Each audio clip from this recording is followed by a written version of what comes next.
Hello, everyone. Thanks for pressing play. You are watching a brand new episode of Talking Comics, ExcaliburCCGTV, where every week we come together to tell you about the great comics that are hitting the shelf. We are talking about November 9th, 2016. I am Chris. I'm Randy. We are Excalibur Comics, Cards, and Games here in Shreveport, Louisiana, as well as in Texarkana, Texas.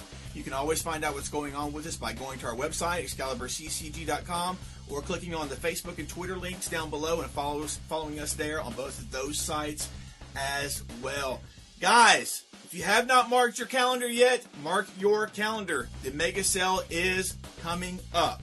Yeah, quickly approaching. November 17th through the 20th. That's right. Everything in shop will have some sort of discount to it.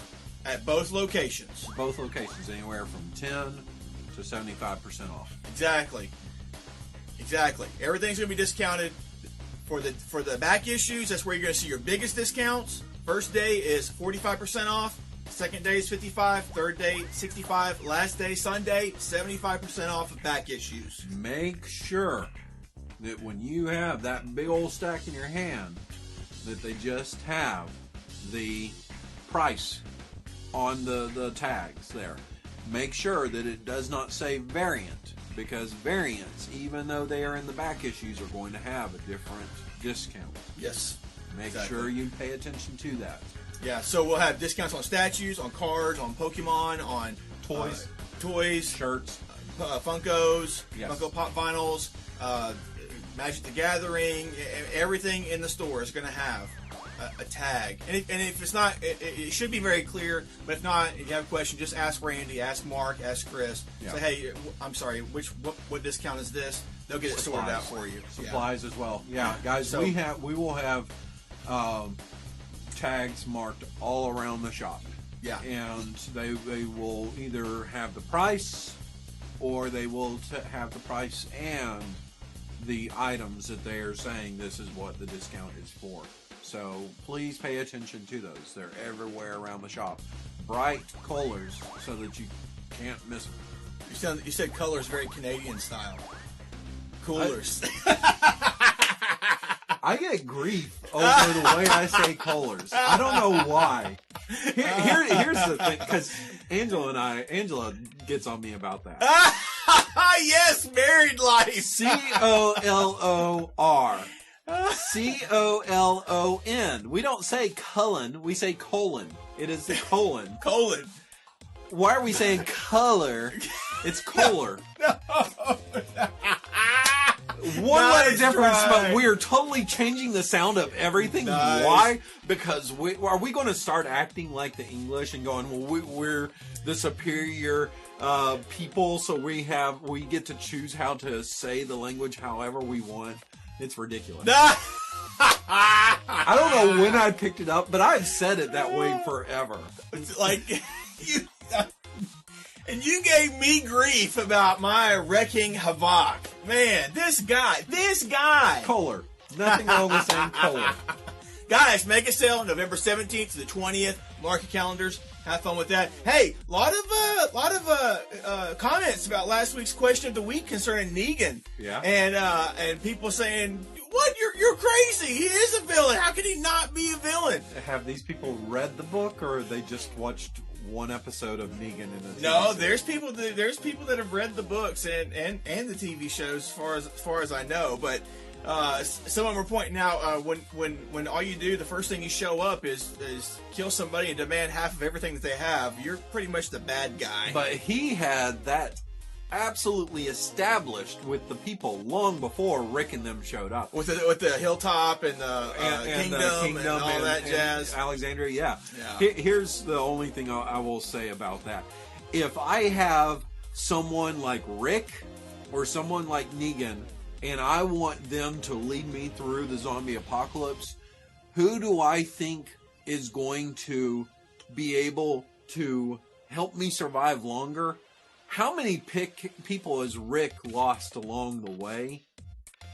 How many body parts and things have happened to Rick along the way?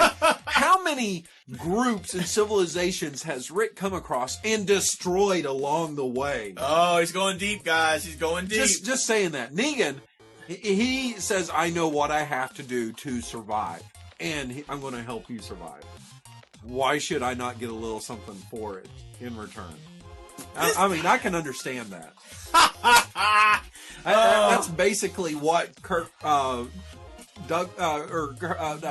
Michael Douglas' character was in Jewel of the Nile and Romancing the Stone. I mean, he was the hero in those. And yeah. Han Solo basically said the same thing there. You know, hey, I'll help you out. You're going to give me something for it, but I'll help you out. I'll help you out. But anyway, that's as far as we're going to rehash that. There were some folks that were like, what? I know, like Rob was like that, and Skip got on there, and he was like, we don't what? Listen to Skip. What? Guys, moving on. So Skip, what? Vic Mackey was not the hero in The Shield? I'll let you two sort that out. So guys, several new number ones that we're covering for this week. Some that I am really looking forward to. Starting off with Marvel. We have several coming from Marvel, and one that I'm so looking forward to. Glad it's finally coming out. Seems like it's kind of quick since I heard about it, and now it's coming out. Amazing Spider-Man Renew Your Vows #1. Is that coming out? That is coming out this week. Yeah. It's ongoing. It's not a miniseries. It's ongoing. Yes, it is. So we got Jerry Conway writing. We got Ryan Stegman on the artwork. And Ryan Stegman, this is like his dream gig.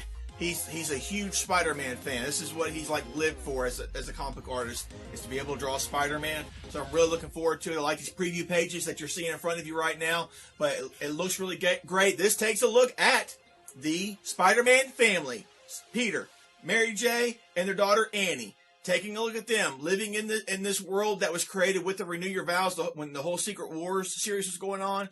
This is that world that they're in. Their stories here. But in this one, Annie and Mary Jane have powers. Spider-like powers. Say what? So here we go. Now Spider-Man has become a family affair. Yes, yes, yes. Give me more of this. I cannot wait to see this on the shelf. I'll be reading this. Don't know if I like the name of it. The Renew Your Vows, just, I don't know, I wish they would have somehow found something new to change that up there. That is just fine as it is, sir. You like that? I do like that. Okay. I do like them having that in there to signify that, yes, this is a family, a married couple. This is what it should, to many people, this is what it should have been all along. It was very symbolic for when they had the mini-series. It made sense there. For the ongoing, I don't know if it necessarily makes sense. Well, maybe in that context I can see, but I'm happy with it. You know? Yeah, that's just, I mean, when that's what I can like pick at there, then it should have been like when your wife nags or something. I don't know. I'm just kidding. We've also got from Marvel Black Panther World of Wakanda #1. This is going to be maybe controversial series here. We'll see. Roxane Gay is going to be the writer on board. She is, I think, a pupil of Coates, someone that maybe one of his contemporaries, and so I think he's doing more so the supervising role with the book, even though it will say him as a writer, but it's Roxane Gay who will be on board as the writer. Althea Martinez joins as the artist on this series. What we're taking a look at here, this is coming out of the pages of Black Panther, and you're taking a look at the love story of Io and Anika. They are more familiar to you as the Midnight Angels, but this is going to be taking a look at them and what it means to be in service to Wakanda when they're supposed to give their hearts and their minds to their country, but they've already given it to each other. How does that affect them in their place within this country? Yeah. So, very different look at something here within the world of Wakanda, where we're not just looking at Black Panther, you know, be it his sister or himself there. Exactly. There we go, guys. Have fun with that. Yeah. I like the Dora Milaje. I want something. I would like a series of just them. Yeah, like their missions or their, you know, this whole just kick butt female battalion of assassins. I mean, if you were to do it in like some miniseries or something like that, I don't think that like a sustainable ongoing series or something. But yeah, something. I mean, this kind of, in a sense, is giving you something like that. Yeah. But I mean, I don't know, they're not necessarily full-blown Dormelage, are they? I thought they're a sect of it or something. I think that's what it is. Okay. I think that's what they are. The Midnight Angels. I think that's what they are exactly. So there we go, guys. Have fun with that. As you've been enjoying the Black Panther series, you got another Black Panther series spinning off of that with this World of Wakanda series starting this week. All of you Iron Man fans, it changes this week because the Invincible Iron Man becomes a 16-year-old girl. That's right. Marvel Comics with Brian Michael Bendis and Stefano Castelli are giving us Riri Williams as the new self-made hero of tomorrow. She is becoming the Invincible Iron Man. Hold your tongue, Chris. Ironheart. Are they still sticking with that? I don't know. Because I heard something about them changing it from Ironheart to something else. To me, they should just go J. with Scott Iron Campbell Man. already had to go back and redo his variant cover that he had drawn for the series. And to be honest with you, I do like the newer one better. I think it symbolizes her better. I like the newer one. Maybe if we have artists out there, we can put that picture up and show them, because it is a good picture. However, I feel like something with her waist is a little long. It's like awkwardly long from where her legs are on it. But my reason why I like this is because Campbell had to go out of his way to draw something different, because while I didn't have a problem with the way he drew the first one, it was just very stock J. Scott Campbell. It was very, like we've seen that pose a million times with Black Widow and Elektra and umpteen billion different characters. That is just, I mean, that's something he cranks out in his sleep. Yes. This looked like it took some thought, and I liked it. It was just that one thing looks awkward to me with it. But I mean, I love that. I think that's just him going, here you guys go. Sorry about that to anybody who had their feelings hurt. But I don't think that's an actual cover for anything. At least right now, they haven't announced it as a cover, because I think that was just announced on his Twitter. Oh, okay. Well, Social Justice Warriors came out of the woodwork for his first version, so I was assuming that the second one that he put up with all her, her team with the screwdriver and all that jazz was like the next one. But I will do a little caveat there and say, sometimes we may not understand other people's plights, and so there are the social justice warriors that do jump on board something there, but there are the people who out there who sometimes maybe they don't have the voice, and those people may just be a little too eager to jump in and be the voice for somebody. I'll just say that. We'll see. True. But guys, Invincible Iron Man #1, as you can see already, there is a bit of controversy surrounding this title. So check it out, guys. It'll be on the shelf. I'm looking forward to Stefano Castelli's artwork, because I really like beautiful art. His artwork's fantastic. I think this is going to be a great team. He and Bendis have worked together before, one of the Avengers titles in the past. So there we go, guys. Have fun with. Maybe it wasn't him. I think that was him. They did he did Warriors. They did something together. I'm pretty sure they did something together. I don't know. He did Avengers Initiative back in the day. Yeah. And I don't know that Bendis was the one writing that. Maybe not. I think Christos Gage was the one writing it. One of your favorites. I like Gage. No, it's Guggenheim. That's the one I got messed up with. Guggenheim, yeah. We're going off all the rails today, guys. We have Young Animals, their last of the new series that they're putting out as of right now. Comes out this week. Mother Panic #1. This is Jodie Hauser, don't know who she is, and Tommy Lee Edwards, who has been around forever, on board with this book. We're taking a look at Violet Page. She looks to be just another spoiled celebutante within the city of Gotham. However, there's something much more to her because of some childhood traumatic stuff that has happened. We'll figure out what that is. She has decided to take on the new vigilante helm of Mother Panic. We'll get to see exactly what that is. I'm excited because they've had some strong books from Young Animals so far, and we get a beautiful Paul Pope cover as one of the variant covers there. So, oh yeah, that's right. Awesome. And we've seen Jodie Hauser's name around the past couple years. I don't know the name, but I can't recall. I think she did something for Vertigo or something. But There we go, guys. Batman, Teenage Mutant Ninja Turtles, Adventures, #1, drops this week. 6 issues. 6-issue series here from IDW. We got Matthew Manning and John Somariva on board here as the creative team. This takes a look at what happens when Batman discovers that the Turtles have left Gotham and they've entered into New York City. We get to take a look at that. If you guys have been reading the previous Team Up series, then this is going to be more of that. All ages, it's like the greatest all ages crossover of all time. So all of you fans of Batman and Teenage Mutant Ninja Turtles, have fun with that. The one big difference with this is that this is going to be the Nickelodeon cartoon style. Thank you. Ninja Turtles. It is. So it's a different version. Batman animated series influence. So it's not going to have that same look as that's going on in the TMNT universe. Okay, yeah. There's a little bit of difference there, but that right there's some other books that are coming out, like as always, new #1. Yep. But these are kind of the highlights for you guys. Yep. There we go, guys. Yeah, your shop will have different things that we haven't covered and all that, so have fun with that. We got some storylines we're going to cover here real quick, guys. Do it. Spider-Man has the Clone Conspiracy #2 dropping this week, and Doc Ock is back. And it's time for him and the Amazing Spider-Man to throw down. That's what's going to happen in this issue. And also, guys, we have a Civil War II Aftermath issue with Uncanny Avengers #16. This is taking a look at the Hand resurrecting the Hulk. Is that what it is? That is what this issue is supposed to be about. How they're doing this, I don't know. But we get to take a look at what happens with just a few of the Avengers from this Unity Squad being around to handle this rampaging undead Hulk with this issue right here.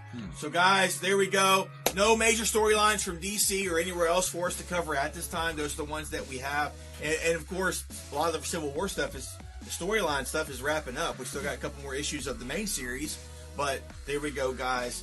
Those are the storylines for this week. Now it's time for some of our favorites, some of the regular comics that we get, some of our favorite comics that we get that are usually at the top of our stack and the first things that we read. Randy, what's going to be up for you this week? First for me, DC Comics is giving us Wonder Woman #10. With that, that's part of her Year 1 story. And we're looking at Wonder Woman finally being introduced to the world. Her first major stepping out, hey everybody, this who this is, and some adversaries, both old adversaries and new, maybe future adversaries, are all taking note of this first appearance. Also, love the first issue of Trigger Man, which you'll need to make sure, I believe it's just a one word. Yep. They're not two like we have on the screen. But Trigger Man #2 is taking a look at Roy Nash. He's now out of prison. He now has his mission, and it's taking him to Los Angeles, and it's taking him to back alleys and back alley speakeasies and all the trouble that's going to be involved with those. So it doesn't look like his job is going to be an easy one. Yeah, you're such a seedy guy, such a Randy man with that Trigger Man series. Man, I love noir series. Criminal. Come on, Criminal is just one of the most fantastic books that came out for... Wait, are you talking about Criminal by, I think it was Ed Brubaker and Sean Phillips? Yeah. Yeah, no, that wasn't all that. Oh my gosh. No, there's been other things I like from Ed Brubaker, but that wasn't one. I have to let Charlie know that you have no... Yeah, you bring it on, taste. Charlie. You bring it on, buddy. Guys, for me, I don't know if you checked it out, but I'm looking forward to Black #2 dropping this week. The first issue, I don't know about for you, but for me, it was a bit too superhero-y. Yeah, it is very superhero. I wasn't expecting that. Oh, okay. I was not expecting that at all. I was thinking, honestly, I was thinking more noir. I was thinking more urban, more gritty. Okay. But I still like the way that it turned out. And then with this second issue right here, we get to see Kareem has finished his training. Now he's on his first assignment. And how will he be able to handle the harsh reality of working for the project when it comes to facing this first assignment that he has with them? And then another one that I was really pleasantly surprised by was Green Valley #1. from Image Comics. That's by Max Landis and Giuseppe Comicoli. And that focuses on this team of knights that defends this town. And the first issue, I was pleasantly surprised with, and I'm looking forward to the second issue that comes out this week. And it takes a look at a boy that enters into the fray. There's a lot of stuff happens in that first issue, and there's a major loss that happens in it as well. And you're like, oh, how's this going to affect this team of knights? But maybe this boy that comes across here will do something for them. It was a very interesting book, and I'm glad that I picked it up. So, guys, if you get a chance, check out Green Valley #1 and #2 dropping this week. So, guys, those are some of our number ones, our storylines, and our favorites that we've covered so far. Now it's time for our pick of the week.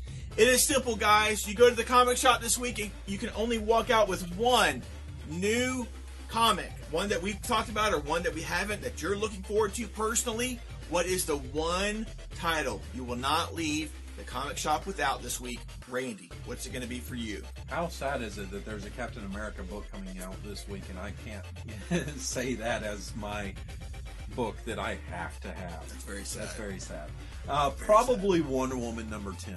I've been enjoying the run. It has been slower because they keep jumping back and forth between story arcs. Yeah. I really hope that they finish that out and go to one streamlined story. Yeah.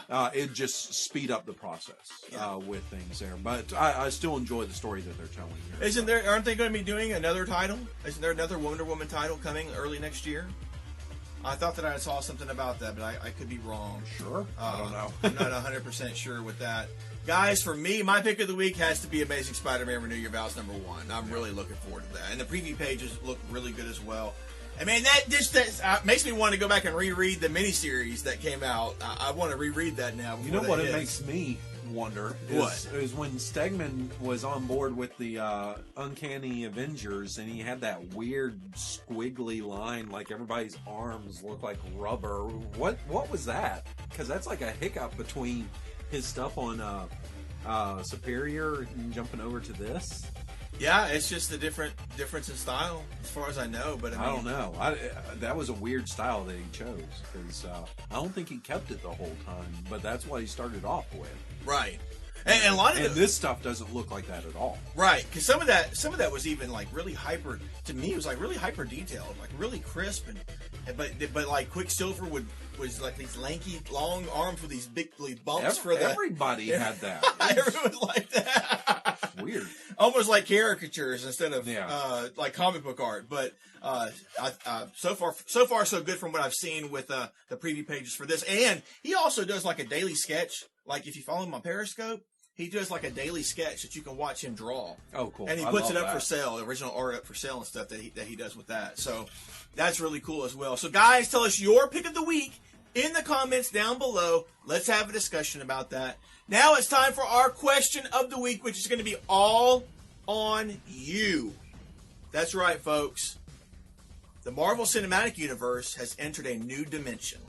Oh, we're going with that question. We're going to go with that one. Totally new dimension. And guys, Doctor Strange has come out in theaters this past weekend. Have you seen it? What do you think about it? Give us some non-spoilery ideas and thoughts about the movie down in the comments below, because we haven't seen it. It's just come out. But there are many positive reviews that I've seen so far. Yeah, it had I think really good reviews on Rotten Tomatoes. Okay. I will say that Benedict Cumberbatch was on. Someone just showed me the video. He was on Jimmy Kimmel. And he did that ad-lib thing. He was with the little kid, the birthday party. Did you see that? No, I missed that. My gosh. I missed that one. He is fully decked out as Dr. Strange. Okay. And he does a really good job. I mean, with the accent there, where he just does not sound, I mean, he's able to cover up his accents completely. But that's just where Kimmel's like, you're late. And he came out. And he's like, well, I've been fighting, demons on another universe. And he's like, well, I've got some demons here, and opens up the door. And it's this kid birthday party, and they're just like screaming. He's like, oh my God, are they possessed? And he's like, maybe by like all these cupcakes I've given him. Exactly. And so he starts like casting this spell, and he's like, well, I will banish them. He's like, no, banishing. He's like, what do you want me to do? Well, I want you to maybe pull a rabbit out of a hat.